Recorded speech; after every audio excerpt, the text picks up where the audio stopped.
Oke, salam sehat, salam sejahtera untuk kita semua.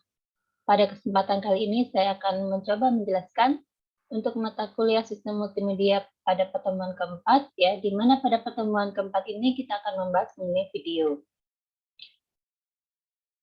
Oke, sebelumnya kita akan masuk ke pengertian video terlebih dahulu, ya.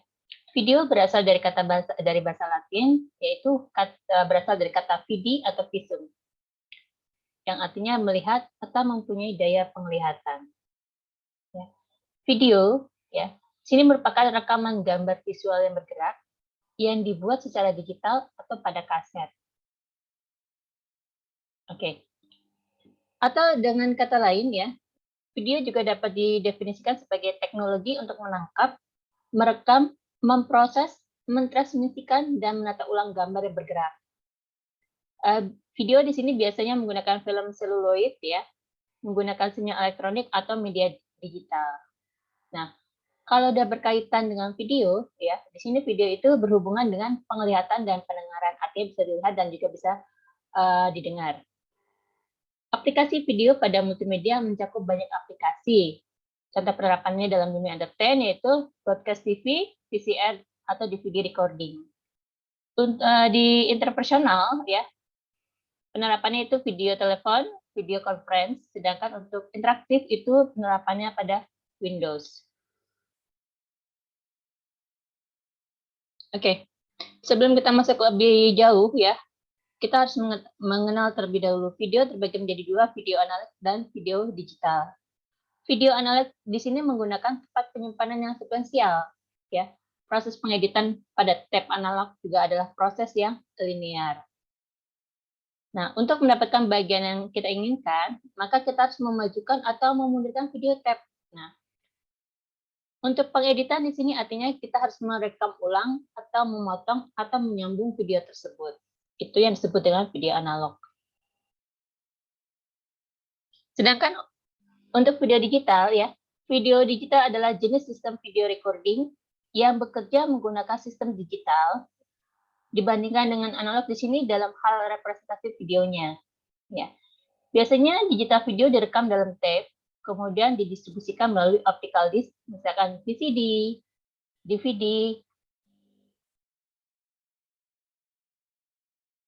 Nah, salah satu alat yang dapat digunakan untuk menghasilkan video digital adalah camcorder yang digunakan untuk merekam gambar-gambar video dan audio. Sehingga sebuah camcorder di sini akan terdiri dari kamera serta recorder. Nah, ada beberapa macam camcorder yaitu mini DV, DVD camcorder, serta digital X. Oke, kita akan membahas sedikit tentang camcorder ya. Camcorder terdiri dari kata kamera dan recorder. Artinya di sini merekam gambar-gambar video dan audio.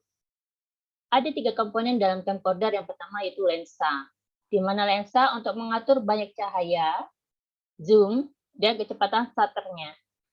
Sedangkan untuk imager, ya, untuk melakukan konversi cahaya ke sinyal elektronik video. Nah, untuk yang recorder di sini yaitu berfungsi untuk menulis sinyal video ke media penyimpanan seperti magnetic video tape. Oke, berikut ada beberapa contoh camcorder ya. Oke, nah untuk format recording ya, format recording untuk video analog itu formatnya Betamax, VHS, Betacam, atau Hi-Ec. Sedangkan untuk yang digital, DV serta digital X.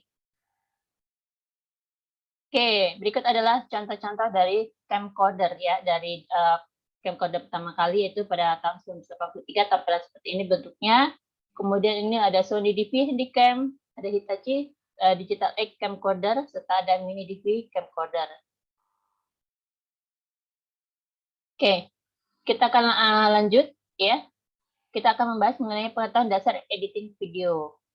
Ya, sebelumnya kita harus tahu kamera digital dan analog. Nah, pada saat ini ya, kamera video analog sudah jarang digunakan karena semua orang sudah beralih kepada kamera digital. Ya, kenapa? Karena di sini kamera digital mampu menghasilkan gambar atau video dengan kualitas yang lebih baik, ya. Harganya terjangkau serta memudahkan aliran kerja, terutama untuk proses editing digitalnya. Nah, yang kedua, format video. Format video merujuk pada jenis kamera dan jenis pita video. Untuk format video yang paling populer yang digunakan untuk merekam gambar adalah format mini DV, ya. Format ini tergolong dalam format digital, di mana pita mini DV ini berukuran kecil, lebih kecil dari kotak rokok, tidak mahal, dan mampu menghasilkan kualitas gambar yang baik. Format digital lain yang ada adalah Digital 8, DVCam, DVC Pro, serta lain-lainnya. Kemudian kita akan membahas mengenai Master Tab. Nah, Master Tab adalah pita master yang digunakan untuk merekam gambar video. Di sini setelah rekaman selesai dibuat, pita akan diedit terlebih dahulu sebelum dijadikan VCD atau DVD untuk ditonton. Artinya Master Tab di sini memuat data image video yang tidak diedit.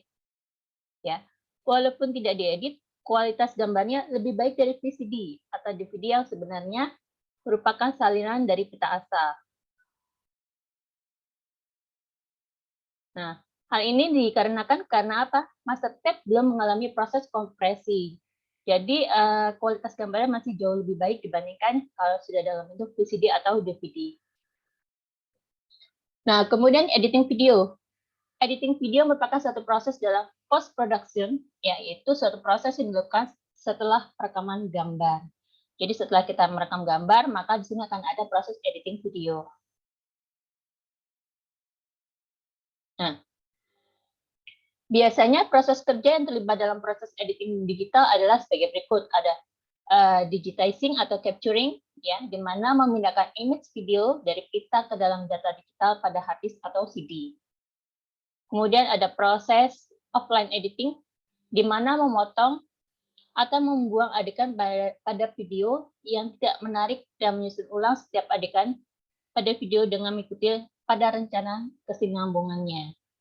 Nah, yang ketiga, online editing, memasukkan judul video, background, dan animasi, dan special effect yang diperlukan.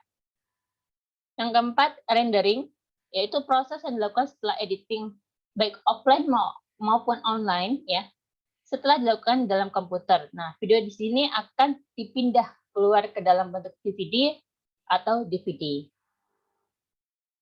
Di mana sebelumnya proses dilakukan finalisasi tampilannya agar bisa dibaca sempurna pada semua player.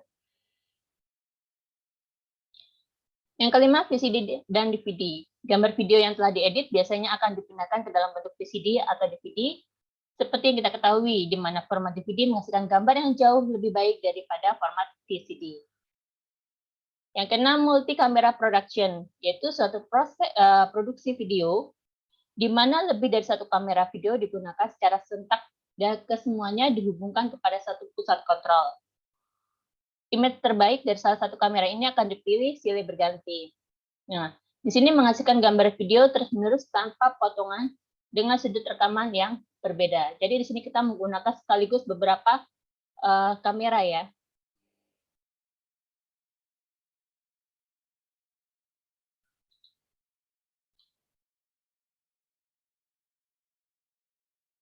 Oke, kita akan masuk ke video editing, ya. Video editing di sini adalah suatu proses memilih atau menyunting gambar dari hasil syuting dengan cara memotong gambar ke gambar, ya, cut to cut, atau dengan menggabungkan gambar-gambar dengan menyisipkan sebuah transisi. Jadi kita bisa memotong atau menyisipkan gambar lainnya ke dalam suatu gambar yang lainnya. Nah, pada proses editing sini, gambar tidak cukup hanya digabung-gabungkan begitu saja. Banyak sekali variabel yang harus diketahui dalam proses editing, misalnya kamera angle-nya, kamera works-nya, jenis shoot-nya, ya, motivasinya, informasinya, komposisi, sound, dan continuity. Nah, kesemuanya itu merupakan istilah-istilah dalam grammar of the edit, ya, yang biasanya harus diketahui oleh seorang editor video. Oke, sekarang kita akan membahas mengenai grammar the edit, ya. Motivasi, apa sih motivasi, ya? Nah, di sini pada film, gambar-gambar seperti jalanan kota, gunung, laut, awan, dan sebagainya seringkali ditampilkan sebelum gambar utama atau subjek atau objeknya. Nah, tujuan dimunculkannya gambar-gambar tersebut adalah sebagai pengiring, ya, pengiring atau penjelas dari gambar selanjutnya. Selain gambar motivasi, dapat juga dimunculkan dalam bentuk audio, misalkan suara telepon, air, ya, ketukan pintu, langkah kaki, dan sebagainya. Nah, motivasi dapat juga berupa perpaduan antara gambar dan audio.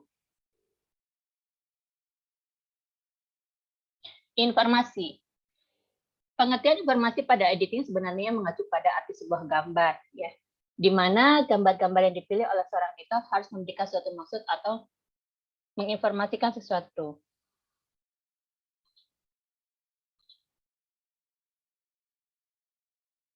Jadi di sini pemilihan gambar-gambar harus sesuai dengan informasi yang akan disampaikan.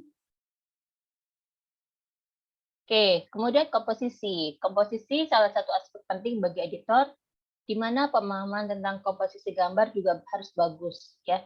Bagus di sini artinya memenuhi standar yang sesuai disepakati atau sesuai dengan kamera works-nya. Continuity, suatu keadaan di mana terdapat kesinambungan antara gambar satu dengan gambar sebelumnya. Sedangkan fungsi dari continuity adalah untuk menghindari adanya jumping, ya, di mana kadang-kadang ada adegan yang terasa meloncat dari scan satu dengan scan berikutnya, ya, baik itu pada gambar atau audio. Titling, ya, di sini semua huruf yang diperlukan untuk menambah informasi gambar, misalnya judul utama, nama pemeran, dan tim kreatif. Titling biasanya ditampilkan pada saat akhir video, ya. Di situ akan dijelaskan misalkan produsernya siapa, pemain filmnya siapa, pemerannya siapa saja. Nah, itu biasanya titling. Sound, ya. Sound dalam editing dibagi menurut fungsinya. Nah, sebagai berikut, ada original sound, yaitu semua audio atau suara asli subjek objek yang diambil bersama dengan pengambilan gambar atau visual. Jadi di sini suara asli, ya, dari subjek atau objek yang kita ambil. Atmosfer, semua suara latar atau background yang ada di sekitar subjek atau objek, ya. Sound effect di sini semua suara yang dihasilkan ditambah ketika saat editing, bisa dari original sound atau dari atmosfer. Kemudian musik ilustrasi, semua jenis penyembunyian atau nada, baik itu secara akustik maupun elektrik yang dihasilkan untuk memberi ilustrasi kesan kepada emosi atau mood penontonnya. Dan misalkan kalau kita sedang menonton film horor, ya, kan kadang musik itu menegangkan, ya. Nah, itu adalah termasuk ke dalam musik ilustrasi. Di situ untuk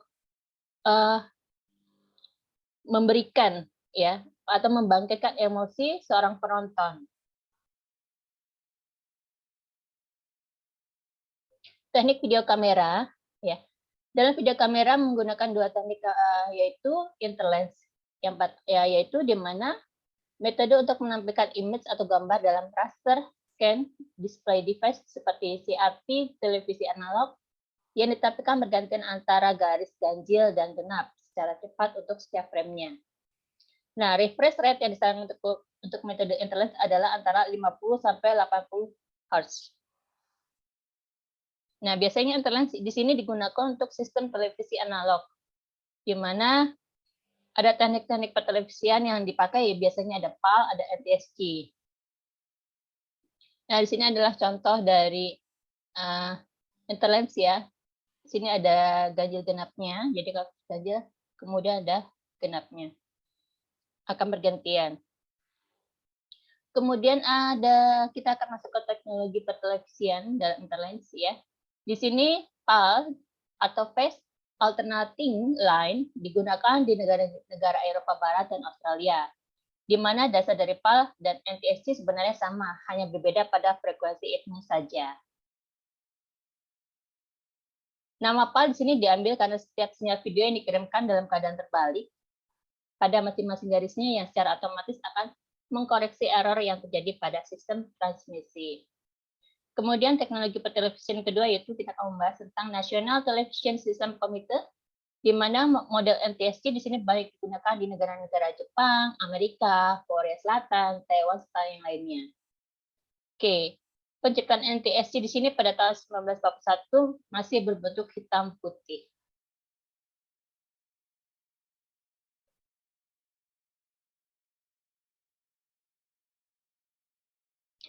Seperti kalau kita tahu ya,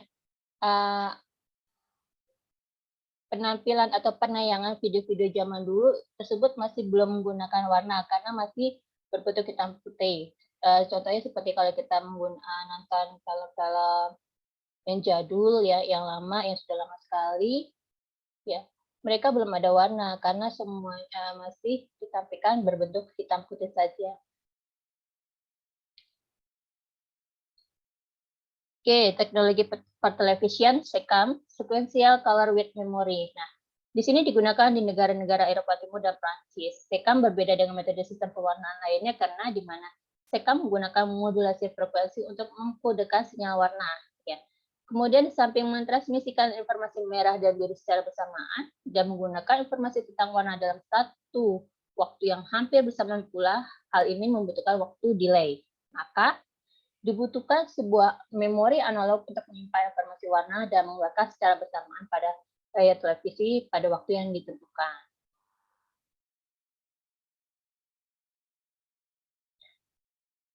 Jadi pada setiap mengeluarkan ya informasi warna di sini ada waktu delay-nya terlebih dahulu. Jadi tidak langsung ya, tapi ada waktu delay yang dibutuhkan untuk memori analog menyimpan informasi warna. Oke, berikut adalah contoh-contoh penggunaan PAL ya.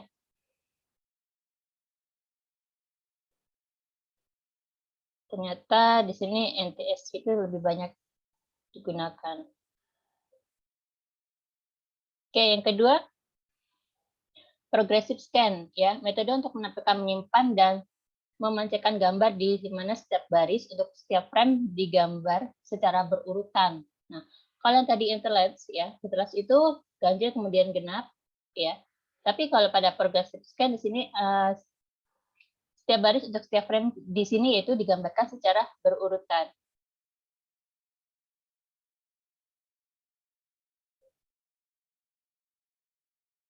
Oke, kalau kita lihat perbandingannya seperti ini ya. Di sini adalah bentuk dari progressive scan. Di sini interlace scan. Nah, interlace scan di sini berarti ada ganjil, kemudian ada kosong kena, ada kosong di bagian genap, ada ganjilnya lagi. Nah, seperti ini. Tapi kalau di bagian progressive scan, dia akan digambarkan secara berurutan. Jadi lebih bagus dan lebih jelas di progressive scan-nya. Oke. Apa sih keuntungan dari video digital? Ya. Dengan menggunakan video digital, ya karena apa? Video tersebut interaktif. Ya. Interaktif video digital disimpan dalam media penyimpanan random, contohnya magnetic atau official atau optical disc. Ya. Sedangkan video analog di sini menggunakan tempat penyimpanan sekuensial, contohnya magnetic disc, kaset video, video digital. Ya. Nah, video digital di sini dapat memberikan respon waktu yang cepat dalam mengakses bagian maupun manapun dari video. Mungkin zaman-zaman sekarang kalian sudah tidak mengalami yang namanya analog video ya, karena semuanya sudah beralih kepada video digital. Sudah tidak pernah melihat lagi yang namanya kaset video yang bentuknya tebal, ya. Kalau sekarang sudah menggunakan VCD atau DVD. Kemudian yang kedua, mudah dalam proses edit, ya. Nah, dari segi kualitas, sinyal analog dari video analog akan mengalami penurunan kualitas secara perlahan karena adanya pengaruh kondisi atmosfer. Sedangkan di sini video digital kualitasnya dapat diturunkan menggunakan teknik kompresi.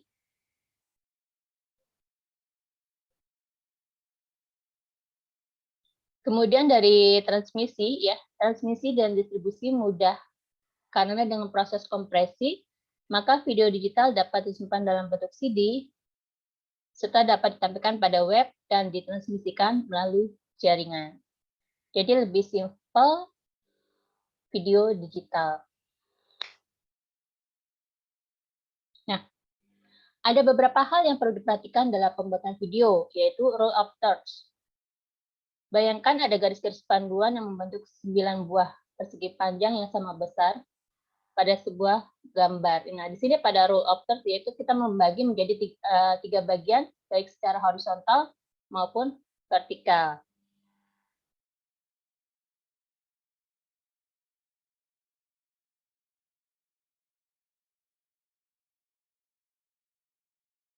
Nah, tujuan dari rule of thirds yaitu kita akan mendapatkan daya tarik yang maksimum dari video yang kita buat. Nah, untuk yang format horizontal atau vertikal, nah, baik format horizontal atau vertikal, di sini kita sesuaikan terhadap video yang akan kita tampilkan, ya. Kalau memang bentuknya seperti ini, misalkan binatang yang banyak sekali, berarti kita bisa gunakan format horizontal, ya. Tapi kalau kita ingin menampilkan gedung-gedung yang menjulang tinggi, maka kita akan menggunakan format vertikal.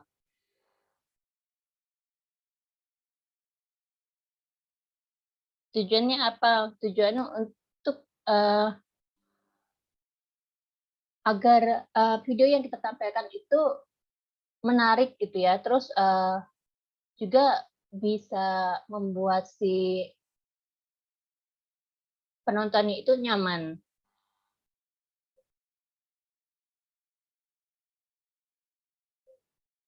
Keep it simple. Nah, di sini dalam beberapa keadaan pilihan terbaik adalah keep it simple. Jadi membuat simple dalam gambar tersebut. Jadi jika kita ingin menunjukkan sesuatu, ya kita harus jangan terlalu banyak, harus memfokuskan pada titik tersebut, ya. Jangan membuat terlalu banyak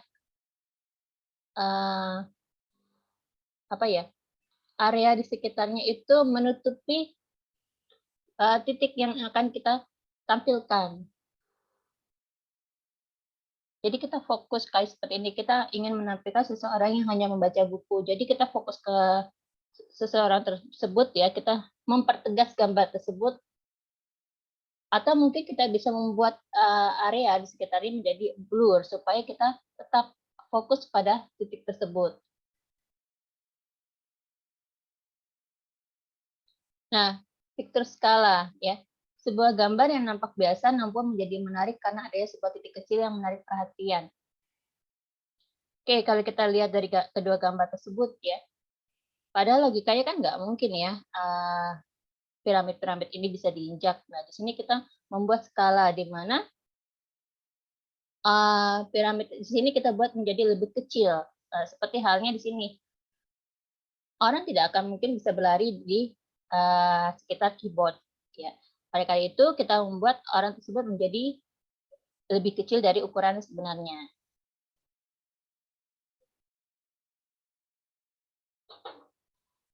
Oke, kemudian untuk horizon, ya, merubah keseimbangan langit dan tanah di sini dapat mengubah pemandangan gambar secara radikal. Bila gambar hampir dipenuhi oleh langit akan memberikan kesan polos, terbuka, dan lebar. Tapi bila langit hanya disisakan sedikit di bagian atas, gambar akan timbul kesan penuh. Oke, ini perbedaannya kalau di sini langitnya dibuat polos terbuka, ya. Nah, di sini akan melihat seperti ini. Tapi kalau misalkan disisakan sedikit di bagian atas gambar, di sini akan timbul kesan penuh seperti halnya seperti ini. Itu udah untuk horizon. Nah, leading lines, ya, garis yang membawa mata orang untuk melihat foto ke dalam gambar atau melintas gambar. Umumnya garis-garis ini berbentuk garis-garis yang terlihat secara fisik, misalnya marka jalan, atau tidak terlihat secara langsung, misalnya bayangan atau refleksi. Nah, seperti ini. Ini merupakan contoh-contoh dari refleksi. Ya, leading lines. Penerapannya di sini. Jadi kita ingin memberikan, ya, atau memfokuskan pada gambar tersebut secara garis. Oke, kemudian be different.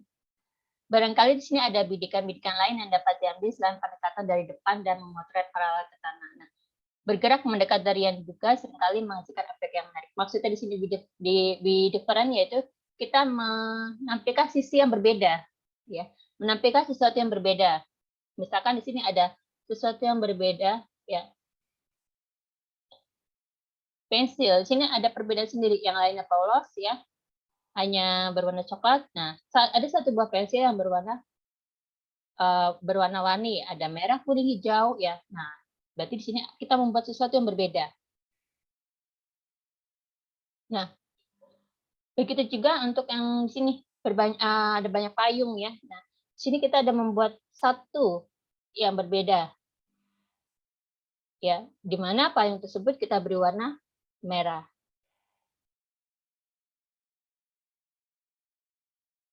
Oke, untuk color, yaitu membuat bagian dari gambar menonjol dari background. Cara utama untuk memperoleh hal ini adalah memperoleh subjek yang warna atau nadanya berbeda secara radikal dengan background. Jadi kita menampilkan atau menunjukkan warna-warni dari sebuah subjek atau objek, ya.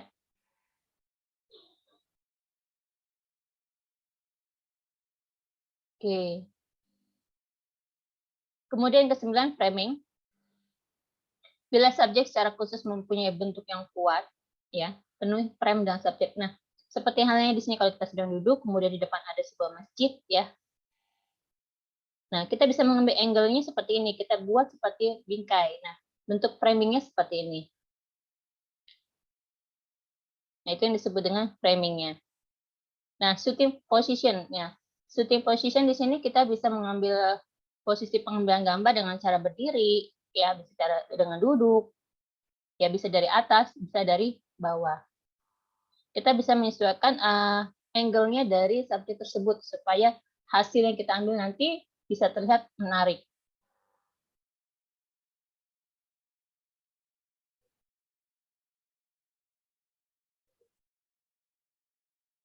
Oke, yang ke-11 number of subject, ya, di mana pemotretan dengan banyak subjek yang relatif seragam. Ya, kalau kita melihat burung-burung berterbangan di awan, ya. Nah, itu kita buat teknik number of subject-nya.